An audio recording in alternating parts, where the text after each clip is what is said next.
স্বাগতম ভোজন প্রেমীরা।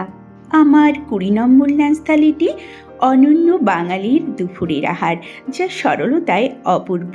একটি সাধারণ কিন্তু অসাধারণ বাঙালির পাত। থালির কেন্দ্রে সাদা ভাত যেন ধপধপে স্নিগ্ধতা ছড়াচ্ছে।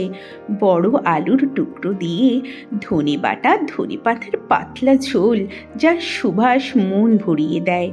আলু শাক ভাজা, যার স্বাদে মিশে আছে উষ্ণতার ছোঁয়া। কাঁচা লঙ্কা ও লেবুর ফালি স্বাদের ভারসাম্য রক্ষা করতেও হাজির। সামান্য নুন, যা প্রতিটি উপাদানের স্বাদ আরও জাগিয়ে তোলে।